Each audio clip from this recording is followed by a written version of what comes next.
Hello guys, good evening. तो guys, vision की 7 जनवरी की डेली करंट अफेयर्स की मैगजीन अपडेट हो गई है। तो चलिए हम आज की फर्स्ट न्यूज स्टार्ट करते हैं। तो गाइस, मैं आप लोगों के लिए compilation of Shankar IAS environment की स्टार्ट की हुई है। और पर मैं देख रही हूँ कि ज़्यादा लोग नहीं देख रहे हैं। आई थिंक 20-21 लोग ही हैं जो देख रहे हैं। तो गाइस, अगर आप नहीं मतलब कि देखेंगे तो फिर मैं नेक्स्ट कोई और बुक कैसे स्टार्ट करूंगी, ठीक है। अगर मुझे सपोर्ट मिलेगा तभी तो मैं नेक्स्ट बुक स्टार्ट करूंगी ना, तो बात बस वही है, ठीक है। बट ये है कि मैंने शंकर IAS स्टार्ट की है तो मैं उसे कंप्लीट करूंगी, लेकिन जब तक मुझे नहीं लगता कि मुझे सपोर्ट मिल रहा है तब तक मैं सेकेंड बुक नहीं स्टार्ट करूंगी, ठीक है।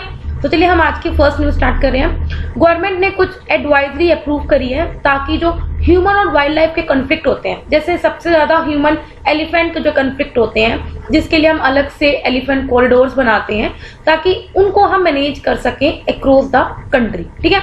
ये जो है हमारी न्यूज है एनवायरमेंट सेक्शन में कवर होगी अंडर GS 3, ठीक है। अभी क्या है, जो एडवाइजरी इशू करी है वो किसने इशू करी है? Standing committee of national board of wild life. उन्होंने बोला है कि जो भी स्टेट्स और जो भी यूनियन टेरेटरीज हैं वो किस तरह से ह्यूमन वाइल्ड लाइफ कॉन्फ्लिक्ट की सिचुएशंस को डील करेंगी और किस तरह से वो क्या कर सकती हैं, इंटर डिपार्टमेंटल कोऑर्डिनेट करेंगी और इफेक्टिव एक्शंस को क्या करेंगी, इम्प्लीमेंट करेंगी। देखो गाइस, अब हमारे लिए सबसे ज्यादा इंपॉर्टेंट क्या है इसमें कि national board of wild life किस तरह की बॉडी है, स्टैट्यूटरी बॉडी है। देखो गाइस, हम फर्स्ट टाइम नहीं पढ़ रहे हैं, हम पढ़ते रहते हैं, ठीक है।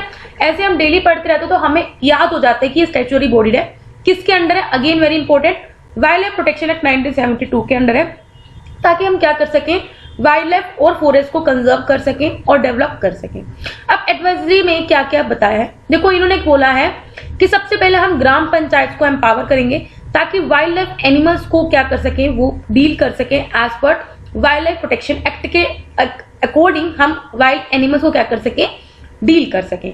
इसके अलावा हम क्या करेंगे, प्रधानमंत्री फसल बीमा योजना को यूटिलाइज करेंगे, जिसमें हम क्या करेंगे, जो ह्यूमन वाइल्ड लाइफ कॉन्फ्लिक्ट की वजह से जो क्रॉप डैमेज होती है उसके लिए भी हम इंश्योरेंस प्रोवाइड करेंगे। देखो गाइस, आप सबको पता है फसल बीमा योजना में क्या है, क्रॉप का इंश्योरेंस होता है। अगर कोई नेचुरल इवेंट आ जाए, फ्लड्स आ जाए, ड्राउट आ जाए, आपकी जब क्रॉप खराब हो जाती है तो आपको इंश्योरेंस दे दिया जाता है, उसमें पैसे दिए जाते हैं। लेकिन अगर कोई crop damage wild life conflict की वजह से हो रहा तो भी आपको क्रॉप कंपनसेशन मिलेगा। इसके अलावा क्या बोलेगा, जो भी फॉरेस्ट एरिया में जो भी फॉडर रिसोर्सेज या जो वाटर रिसोर्सेज है उनकी ऑगमेंटिंग की जाएगी, ठीक है। इसके अलावा हम अर्ली वार्निंग सिस्टम को अडॉप्ट करेंगे, कुछ बैरियर्स क्रिएट करेंगे, कुछ हम dedicated circle wise control rooms बनाएंगे जिसमें टोल फ्री नंबर आपको प्रोवाइड जाएगा। हम कुछ हॉट स्पॉट्स को आइडेंटिफाई करेंगे, मतलब कि उस एनिमल की सबसे ज्यादा पॉपुलेशन कहाँ पे है, ठीक है। उस हिसाब से हम क्या करेंगे, कुछ स्पेशल प्लान्स को फॉर्मुलेट करेंगे और उन्हें इंप्लीमेंट करेंगे ताकि हम क्या कर सके, एनिमल्स को मतलब कि इंप्रूव्ड वे में क्या कर सके, मैनेज कर सके, ठीक है। ह्यूमन वाइल्ड लाइफ कॉन्फ्लिक्ट क्या होता है, जब एनिमल की वजह से कहीं ना कहीं हमारे ह्यूमंस की लाइवलीहुड या सेफ्टी पे क्या होता है, थ्रेट होता है, तो उसी को बोलते हैं ह्यूमन वाइल्ड लाइफ कॉन्फ्लिक्ट, ठीक है। तो रीजंस क्या है इसके, क्योंकि वाइल्ड लाइफ का हैबिटेट खत्म हो रहा है, लाइफ ओवर ग्रेजिंग की जा रही है, ठीक है। एग्रीकल्चर एक्सपेंडन की वजह से हम क्या कर रहे हैं, जो उनका हैबिटेट है हम उनको क्या कर रहे हैं, उनको खत्म कर रहे हैं, ठीक है।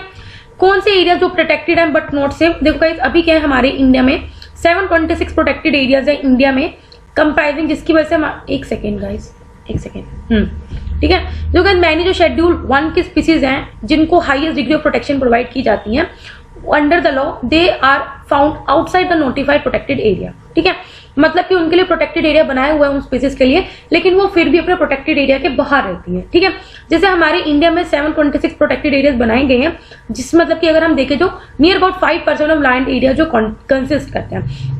टाइगर अगर देख ले, टाइगर के लिए टाइगर रिजर्व बनाए हुए हैं, लेकिन फिर भी जो 29% जो टाइगर्स हैं वो आउटसाइड द टाइगर रिजर्व रहते हैं, ठीक है। जैसे ये देखा गया लैंड्स ऑन फॉरेस्ट डिवीजन है जो कि टाइगर कॉरिडोर है बिटवीन कॉर्बेट और राजाजी टाइगर रिजर्व में, उसमें तो 22 to 25 टाइगर्स हैं, वो अभी भी प्रोटेक्टेड एरिया में नहीं है। इसके अलावा जो एलिफेंट्स हैं उसमें से 67% जो एलिफेंट्स हैं वो प्रोटेक्टेड एरिया से बाहर रहते हैं, ठीक है। ये डाटा हमें वेस्ट बंगाल और झारखंड से मिला है, जिसमें ये बताया है कि जो उनका जो हर्ड्स होते हैं वो 235 to 265 days outside the protected area क्या करते हैं, स्पेंड करते हैं बिटवीन 2005 to 2008। इसके अलावा जो वोल्फ हैं, भेड़िए, वो almost 100% outside the protected area ही रहते हैं, ठीक है। ग्रासलैंड, जो इनका हैबिटेट होता है और इनको नोटिफाई नहीं किया हुआ है एज अ प्रोटेक्टेड एरिया। ठीक है, एक सेकेंड। नेक्स्ट है गंगेटिक डॉल्फिन। ठीक है, गंगेटिक डॉल्फिन भी देखा गया है, ऑलमोस्ट ये भी 100% आउटसाइड द प्रोटेक्टेड एरिया रह रही है। इसके अलावा जो ब्लैक पक होते हैं, ठीक है, ये भी ऑलमोस्ट 50% है जो प्रोटेक्टेड एरिया के आउटसाइड रहती है। ठीक है, ये हमने कहां से देखा है, 58% ब्लैक बक्स मिले थे आउटसाइड द जो गुजरात का नेशनल पार्क है भावनगर, उसके बाहर मिलते 2010 में। ठीक है, तो गाइस ये साथ में डाटा भी बताया हुआ है कि कितने % आउटसाइड द प्रोटेक्टेड एरिया रह रहा है, किस डाटा के अकॉर्डिंग है वो इनमें डिस्कस करेंगे। ठीक है, तो गाइस आई होप आपको समझ में आया होगा। नेक्स्ट न्यूज करते हैं। मिनिस्ट्री ऑफ पावर ने कुछ नॉर्म्स एंड स्टैंडर्ड्स को नोटिफाई किए ताकि ई सर्टिफिकेट को ट्रेडिंग कर सके under the PAT cycle setting. ठीक है, तो आपको पैट साइकिल मेरे अकॉर्डिंग आपको पता होना चाहिए, क्योंकि ये जो हमारी न्यूज है वो किसमें कवर होगी, क्योंकि ये हमारा एनवायरमेंट सेक्शन में ही कवर होगी, इवन की एनर्जी सेक्टर के अंदर। ठीक है, देखो गाइस, पैट स्कीम का मतलब होता है परफॉर्म, अचीव एंड ट्रेड। ये एक मार्केट बेस्ड स्कीम है ताकि हम क्या कर सके, कार्बन की ट्रेडिंग कर सके। मैंने आपको पहले भी बताया वो कार्बन की ट्रेडिंग किस तरह से होती है। लेकिन अगर दो ए और बी दो फैक्ट्रीज हैं, दोनों का अलाउड है कि आप 100 यूनिट्स एमिट कर सकते हो, लेकिन ए ने 80 करी है और बी ने ज्यादा कर दी है, तो क्या है, ए जो अपने 20 यूनिट्स है वो बी को बेच देगा। ठीक है, इस तरह से होती है कार्बन की ट्रेडिंग। ठीक है, तो परफॉर्म, अचीव एंड ट्रेड एक मार्केट बेस्ड स्कीम है जिसमें कार्बन की ट्रेडिंग करते हैं ताकि हम एनर्जी कंजप्शन रिड्यूस कर सके और एनर्जी एफिशिएंसी को प्रमोट कर सके अमंग एनर्जी इंटेंसिव इंडस्ट्रीज। ठीक है, जो सबसे ज्यादा एनर्जी कंज्यूम करते हैं उन इंडस्ट्रीज को हम क्या कर सके, एनर्जी एफिशिएंट बना सके। ठीक है, ये किसका प्रोग्राम है, फ्लैगशिप प्रोग्राम किसका है, ब्यूरो ऑफ एनर्जी एफिशिएंसी। तो गाइस ये आपको पता होना चाहिए कि जो पैट प्रोग्राम है वो किसका प्रोग्राम है, BEE का, और किसके अंडर है, national mission for enhanced energy efficiency, जो कि वन ऑफ द 8 मिशन है under national action plan on climate change. जो गाइस मैंने अभी शंकर ये स्टार्ट करी है, उसमें हम ये पढ़ेंगे 8 के 8 मिशन पढ़ेंगे। उसके अंदर ही एक मिशन है that is the national mission for enhanced energy efficiency, कि हमने एनर्जी एफिशिएंसी को प्रमोट करना है, तो उसी का ये प्रोग्राम है किसका, BEE का। ठीक है, इस स्कीम के अंदर हम क्या करते हैं, हमारा कुछ टारगेट है कि हमें एनर्जी सेविंग टारगेट असाइन किए जाते हैं, किसको, डिसीज को, ताकि हम क्या कर सके 3 ईयर की साइकिल में। जो पैट साइकिल सेकेंडरी ये 2016 में नोटिफाई हुई थी। ठीक है, इसके अलावा क्या है, जो ये जो कंपनीज होती हैं, जो डेजिग्नेटेड कंज्यूमर्स, मतलब कि जो एनर्जी इंटेंसिव इंडस्ट्री, जैसे आपके थर्मल पावर प्लांट हो गए, ठीक है, ये सबसे ज्यादा क्या करती है, एनर्जी कंज्यूम करती हैं। इन जो कंपनीज को क्या करते हैं, अगर ये अपना अवार्ड कर, मतलब कि हम इन्हें अवार्ड भी करते हैं अगर ये एनर्जी एफिशिएंसी, मतलब कि एफिशिएंसी करने में कामयाब हो जाते हैं। ठीक है, एनर्जी सेविंग सर्टिफिकेट इनको अवार्ड किए जाते हैं अगर ये अपने टारगेट को पूरा कर लेते हैं, और या फिर ये अपने टारगेट को बेच भी सकते हैं अगर वो अपना टारगेट अचीव करने में फेल हुए। मैंने आपको भी बताया किस तरह से ट्रेडिंग होती है। ठीक है, जो ESCs होते हैं, that is the energy saving certificates होते हैं, इस ये equivalent to 1 ton of oil होते हैं of energy savings are given. ठीक है गाइस, आई होप आपको समझ में आ रहा होगा। सिंपल बात यही है कि जो पैट साइकिल है, पैट किसकी स्कीम है, पैट स्कीम यही है कि ताकि हम कार्बन की ट्रेडिंग कर सके।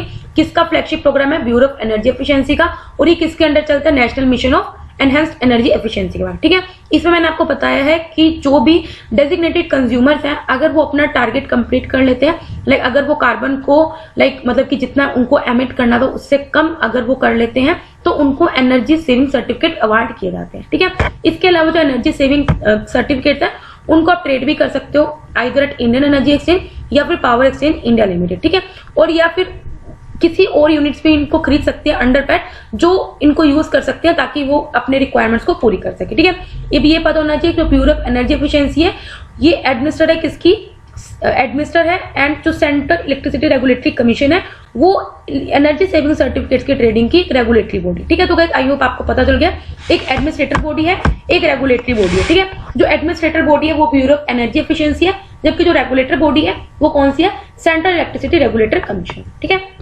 नेक्स्ट न्यूज में पढ़ते हैं।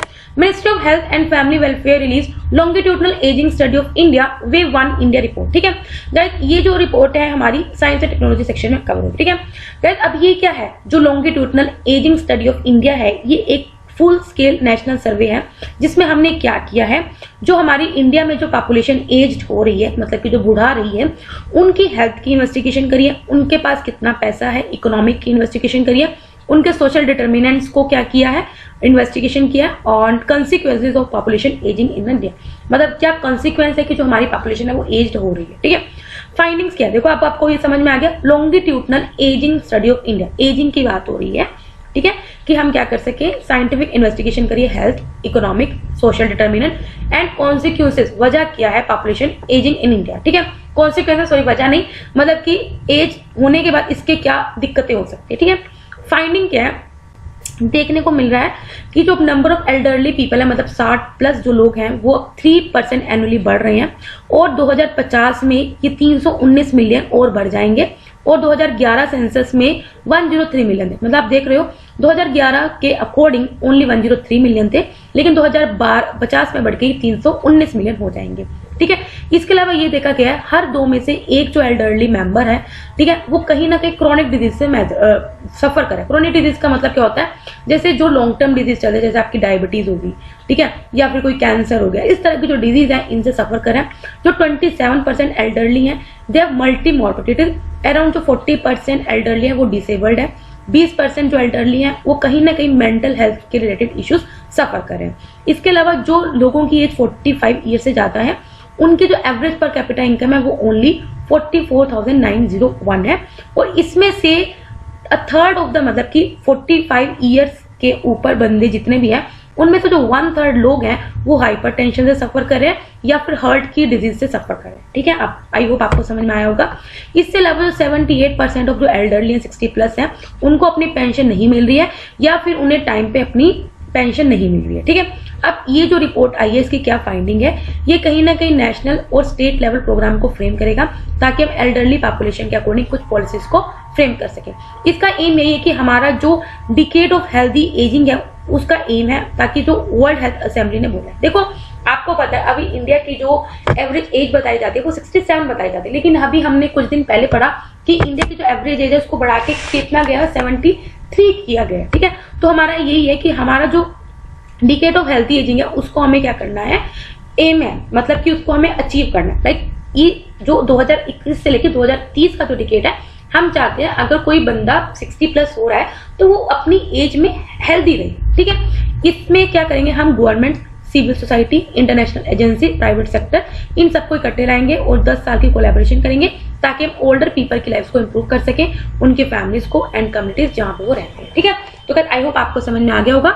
इससे पहले डिकेड ऑफ हेल्थी एजिंग मैंने पहले कभी न्यूज में कवर किया हुआ है, वो हमने डेली करंट अफेयर्स में ही पढ़ा था और ये जो डिकेड ऑफ हेल्थी एजिंग है ये वर्ल्ड हेल्थ असेंबली का प्रोग्राम है। ठीक है गाइस, ये जो न्यूज है हमारा सोशल इश्यूज में कवर होगा। ठीक है, जो मैंने आपको पहले साइंस एंड टेक्नोलॉजी में बताया नहीं, ठीक है, सोशल इश्यूज में कवर होगा। नेक्स्ट है finance minister chairs review meeting of national infrastructure pipeline. देखो गाइस, आपको पता है नेशनल इंफ्रास्ट्रक्चर पाइपलाइन क्या है, ये जो हमारा टॉपिक है इकोनॉमी में कवर होगा।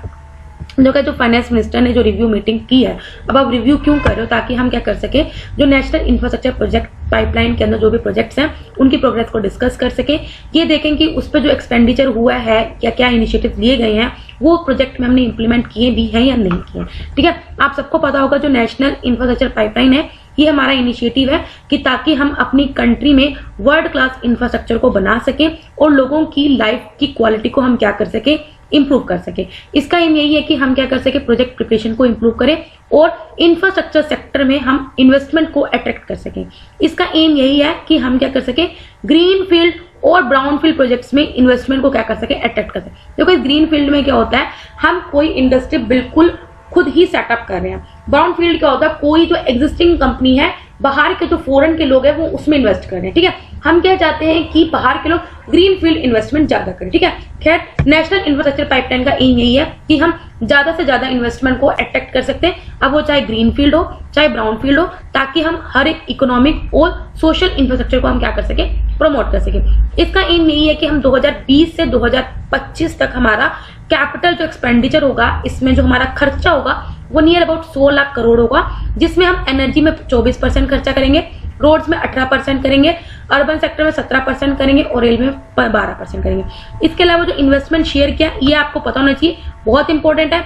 सेंटर 39% खर्चा करेगी, स्टेट भी 40% करेंगे और प्राइवेट सेक्टर 21% करेंगे। ठीक है, तो ये बहुत इंपॉर्टेंट हो गया, 39:41:21। ठीक है, इसके अलावा जो मिनिस्ट्रीज और डिपार्टमेंट्स हैं उन्हें भी बोला गया है कि आपको क्या करना है, जो भी नेशनल इंफ्रास्ट्रक्चर पाइपलाइन की जो डैशबोर्ड है उसको रेगुलरली अपडेट करना है। मतलब कि देखो डिफरेंट प्रोजेक्ट्स हैं वो डिफरेंट डिपार्टमेंट्स के अंडर या डिफरेंट मिनिस्ट्रीज के अंडर चलेंगे, ठीक है। तो उन डिपार्टमेंट की ही रिस्पॉन्सिबिलिटी होगी कि आप अपने डैशबोर्ड को अपडेट करो। जैसे आपका IRCTC का जो भी आपकी ऐप है वो अपडेट होती रहती है कि हाँ यार मेरी ट्रेन यहाँ पहुंच गई, यहाँ पहुंच गई। तो उसी तरह आपने इस डैशबोर्ड को रेगुलरली अपडेट करना है ताकि हमें पता चलता रहे किस प्रोजेक्ट की कितनी प्रोग्रेस हो गई है, ताकि हम ऑनलाइन मॉनिटरिंग कर सके ट्रांसपेरेंट मैनर में। इससे हमें विजिबिलिटी मिल जाएगी कि हम जो भी इन्वेस्टर वहां पे इन्वेस्ट कर रहा है उसकी फाइनेंसिंग सही जगह यूज हो रही है या नहीं। जो डैशबोर्ड है वो होस्ट किया जाएगा किस पे, इंडिया इन्वेस्टमेंट ग्रिड पे, जो कि इनिशिएटिव है किसका, DPIIT के अंडर, कौन सा, मिनिस्ट्री ऑफ कॉमर्स के अंदर, और इन्वेस्ट इंडिया का साथ में national investment promotion and facilitation agency का, ठीक है। तो आई होप आपको समझ में आ गया क्या जो डैशबोर्ड है वो किसका इनिशिएटिव है। एक तो DPIIT, इन्वेस्ट इंडिया और national investment promotion and facilitation agency का, ठीक है। नेक्स्ट न्यूज पे बढ़ते हैं। Gas based economy crucial for आत्मनिर्भर भारत प्राइम मिनिस्टर। देखो ये हमारा साइंस एंड टेक्नोलॉजी में सेक्शन में कवर होगा, क्योंकि अगर देखो हम गैस बेस्ड इकोनॉमी पढ़ेंगे तो ये पूरा का पूरा साइंस सेक्टर में कवर होगा, ठीक है। अभी प्रधानमंत्री ने बोला है कि गैस बेस्ड इकोनॉमी हमारे आत्मनिर्भर भारत के लिए बहुत ज्यादा क्रूशियल है। तो जो गैस बेस्ड इकोनॉमी है ये बहुत बड़ा रोल प्ले करती है हमारी एनर्जी बास्केट में, ठीक है। इसके अलावा जो हमारे प्रधानमंत्री जी उन्होंने बोला है कि वर्क हमें इस हिसाब से लेना चाहिए, one nation one gas grid project के हिसाब से। गवर्नमेंट का एम यही है कि हम इंडिया की एनर्जी बास्केट में नेचुरल गैस का शेयर बढ़ाएं, जो अभी 6% है उसे 15% तक बढ़ाएं 2030 तक, ठीक है। ये हम पहले भी बढ़ाए, ठीक है। गैस बेस्ड इकोनॉमी का क्या सिग्निफिकेंस है, क्यों हमारे लिए इतनी इंपॉर्टेंट है। सबसे पहले क्या, इकोनॉमिकली चीपर है as compare to conventional fuel. जो कॉम्प्रेस्ड नेचुरल गैस है ये 60% सस्ती है as compare to gasoline. Gasoline मतलब होता है आपका पेट्रोल, और 45% सस्ती है डीजल से। इसके अलावा ऑफकोर्स एनवायरमेंट फ्रेंडली है, क्योंकि जो ये जो पार्टिकुलेट मैटर है वो इतने अमिट नहीं करती है। इसके अलावा हमारे जितने भी क्लाइमेट चेंज मिटिगेशन कमिटमेंट्स हैं, जैसे पेरिस एग्रीमेंट हो गया, क्योटो प्रोटोकॉल हो गया, मॉन्ट्रियल प्रोटोकॉल हो गया, 1000 ऑफ एग्रीमेंट्स हैं, उनको हम क्या कर सके, फुलफिल कर सकते हैं, अचीव कर सकते हैं। अब क्या मेजर्स लिए गए हैं ताकि हम अपनी गैस बेस्ड इकोनॉमी को बूस्ट कर सकें। नेचुरल गैस मार्केटिंग रिफॉर्म्स को अनाउंस किया गया ताकि हम अपनी नेचुरल गैस की डोमेस्टिक प्रोडक्शन को इंक्रीज कर सकें और यूनिफॉर्मिटी लेके आ सके इन मार्केट प्राइस डिस्कवरी हो गया।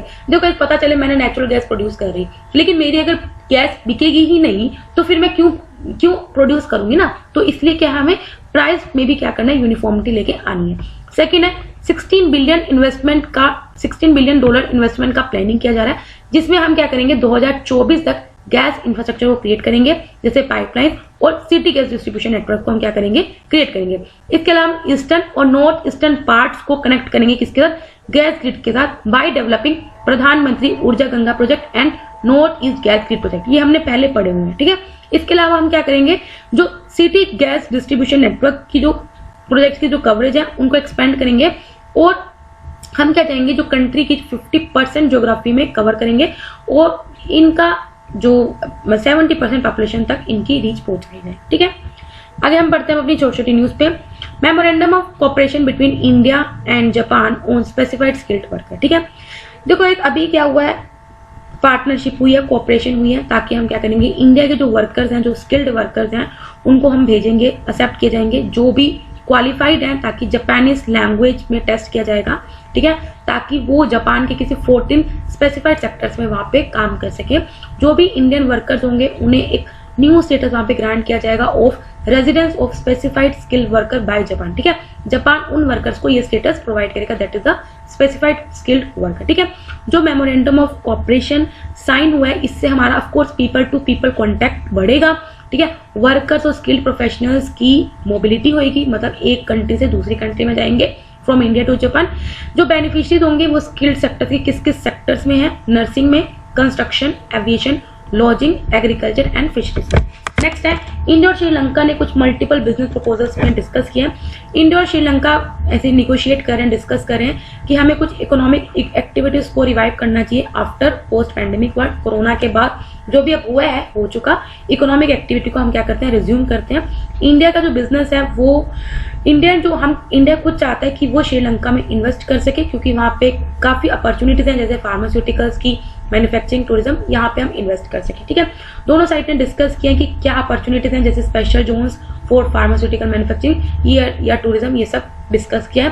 कुछ स्ट्रेटेजिक लोकेशन है श्रीलंका की एंड चाइना की इन्वेस्टमेंट की, हम बंटोटो पोर्ट, इस वजह से श्रीलंका कहीं ना कहीं हमारे लिए इंपॉर्टेंट एक स्टेट बन जाता है इंडिया की। ठीक है, नेक्स्ट है one nation one ration card, काफी बार हम पढ़ चुके हैं। ठीक है, one nation one ration card क्या है, अभी क्या है जो standing committee on food consumer affairs and public distribution, ये डिस्कस करे कि हमें किस तरह से one nation one ration card को इम्प्लीमेंट करना है स्ट्रॉन्ग वे में। ठीक है, स्ट्रेंथन करना है। ठीक है, इसका एम यही है कि कोई भी जो माइग्रेंट्स हैं वो पीडीएस मतलब कि असेस कर सके from anywhere in the country जहां पे राशन कार्ड की पोर्टेबिलिटी है। ये इंप्लीमेंट किया जा रहा है under national food security act 2013, ये आपको पता ही होगा। ठीक है, काफी बार पढ़ा। नेक्स्ट है स्पेक्ट्रम ऑक्शन। ठीक है, अभी क्या जो डिपार्टमेंट ऑफ टेलीकम्युनिकेशन है, इन्होंने कुछ नोटिस इशू करा है, इशूड नोटिस इनवाइटिंग एप्लीकेशन, ताकि स्पेक्ट्रम को ऑक्शन कर सके, नीलामी कर सके। 700 मेगाहर्ट्ज में 800, 900, 1800, 2100, 2300 और 2500 इन बैंड्स के जो स्पेक्ट्रम है उनके ऑक्शन के लिए क्या किया, एक नोटिस इशू किया।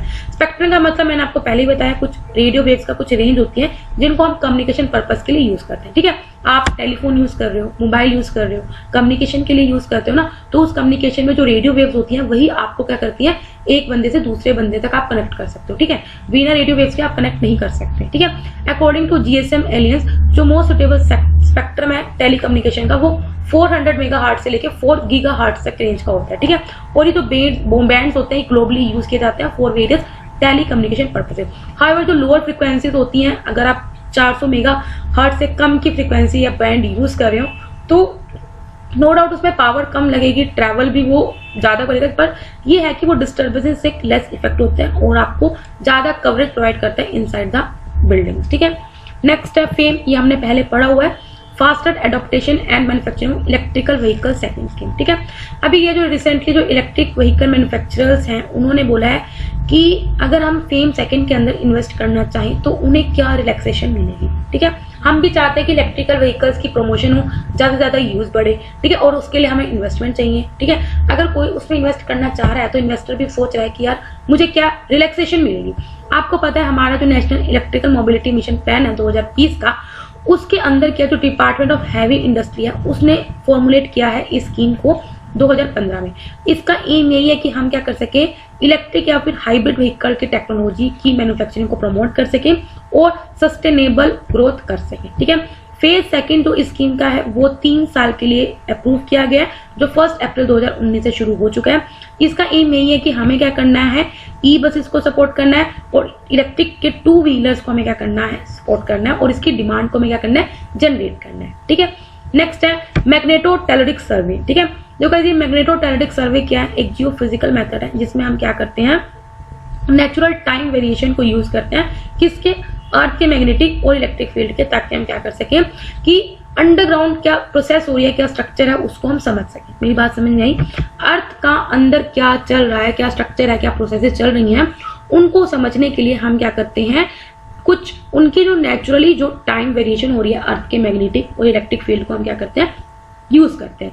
इस मेजरमेंट से हम क्या कर सकते हैं, ये पता कर सकते हैं क्या फ्लूइड वहां पे प्रेजेंट है जिसकी वजह से क्या अर्थक्वेक्स जो ट्रिगर हो रहे हैं। ठीक है, जो national seismographic centre national seismological centre है वो एमटी सर्वे करता है दिल्ली रीजन में। हमने कल भी पढ़ा था कि दिल्ली रीजन में ऐसा कुछ होगा क्योंकि एनसीआर रीजन में कहीं ना कहीं 4 स्मॉल अर्थक्वेक्स आए during April to August 2020। Last news आज की, सडन स्ट्रेटोस्फेरिक वार्मिंग। ठीक है, सडन स्ट्रेटोस्फेरिक इवेंट ये 5 जनवरी 2021 को है अबव द नॉर्थ पोल। ये कहीं ना कहीं may be behind very cold weather in the large parts of world currently. ठीक है, इस सडन स्ट्रेटोस्फेरिक वार्मिंग के अंडर क्या होता है, जो पोलर स्ट्रेटोस्फेरिक टेम्परेचर है वो 50 डिग्री सेल्सियस तक इंक्रीज हो जाता है ओवर द कोर्स ऑफ फ्यूट, मतलब 2-4 दिनों में ही क्या करता है, जो वहां का टेम्परेचर वो 50 डिग्री सेल्सियस तक बढ़ जाता है। इस इवेंट की वजह से क्या होता है, ये मेनली कब होता है, जब बहुत ज्यादा कोल्ड वेदर होता है उसके बाद ही ये इवेंट्स होते हैं, स्पेशली जब हैवी स्नो स्टॉर्म्स होती हैं उसके बाद ही होता है। ठीक है, आपको पता है हमारे एटमॉस्फेयर के सबसे पहले तो ट्रोपोस्फेयर है, उसके ऊपर स्ट्रेटोस्फेयर है। ठीक है, तो स्ट्रेटोस्फेयर एटमॉस्फेयर की वो लेयर है जिसकी जो हाइट है वो 10 to 15 किलोमीटर तक अबव द अर्थ सरफेस, ये आपको पता ही। ठीक है, जो कि सडन स्ट्रेटोस्फेरिक वार्मिंग क्या होती है, सिंपल बता देती हूँ। जब हमारे वर्ल्ड में काफी अलग अलग जगह बहुत ज्यादा कोल्ड वेदर होता है तो उसके बाद अचानक से ये इवेंट होता है जिसे हम क्या बोलते हैं, सडन स्ट्रेटोस्फेरिक वार्मिंग। ठीक है, और आपको पता है हमारे वर्ल्ड में इस वक्त बहुत ज्यादा ठंड पड़ रही है in the different world. In the different areas और द कंट्रीज। तो हैवी स्नो स्टॉर्म्स के बाद ये यूजुअली होता है। ठीक है, अगर आपको पसंद आए तो लाइक कर देना, कोई डाउट हो कमेंट करना। तब तक के लिए बाय बाय, टाटा।